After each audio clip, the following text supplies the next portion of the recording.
The aftermath of the widely condemned Christchurch incident has left the global community reeling and in a state of shock.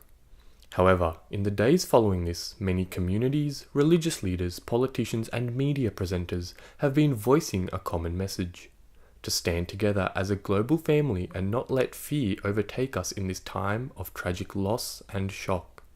As an advocator of this message, the Ahmadiyya Muslim Community Australia planned a day for reflection, education and community outreach. Amir and missionary in charge of Australia, respected Imam Inamul Haq Kausar and respected Imam Imtiaz Ahmed Naveed, were invited to attend Sunday morning Mass at St. Luke's Catholic College, located in the same suburb as Masjid Baitul Huda in Sydney. Both imams were invited to address the Mass following the Mass ceremony and held conversations with the pastors and community members of the Catholic College to break down barriers and promote talks about tolerance and peace throughout society in light of the unfortunate events that took place in Christchurch. We should be united. We should gather together, understand each other. Education is indeed to those people who create reaction. And they brought, the bouquet and the flowers. They showed their solidarity. I was very much pleased. And some of them were crying and weeping.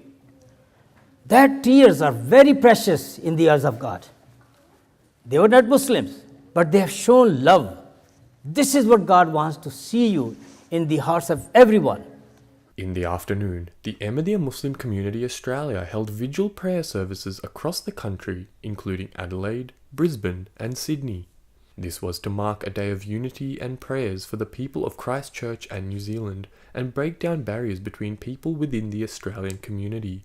At Masjid Baitul Huda in Sydney, many messages of condolences were delivered by the honourable guest speakers, and matters of peace, tolerance and strength in unity were discussed and shared by all those attending. But through adversity, through this horror, it also shows the goodwill of humans coming together to share the grief, but to build for the future. We cannot allow terrorism to take advantage, to beat us down, to stop us from what we do. So we need to be able to go to our places of worship, to be able to worship in peace and in unity. And we are standing together in solidarity with all people of the Muslim faith, but across the entire faith network, because in the end, we are all in it together. The one that touched me the most was a picture of a gentleman of clearly Anglo appearance. I don't think that he was Muslim, but he was standing outside what looked like a suburban mosque, and he had a sign which basically read, "You go and pray, and I'll guard outside, don't worry." We all spread our condolence to those over the ditch in New Zealand. We're with you, we are feeling for you, and I think we all commit this evening to spreading the message of love throughout the world. And so, family, to my friends here, we've come here today under that cloak of love and understanding. We come from different denominations, different ethnic groups, but for the one thing in mind, that we are one with each other. Ko tahi tana, we are one with each other.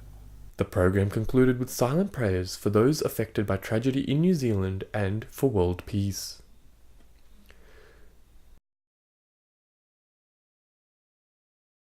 While the global community reflects and New Zealand heals from the events of Friday in Christchurch, the majority of Australians in the broader community have condemned the extreme acts of terror and are sending New Zealand all their thoughts and prayers.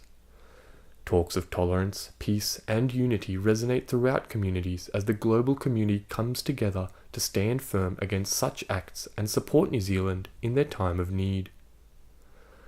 May Allah bless and give peace to those martyred in Christchurch, provide strength and patience to all families affected, heal the injured, and protect us all. MTA International, Australia Studios.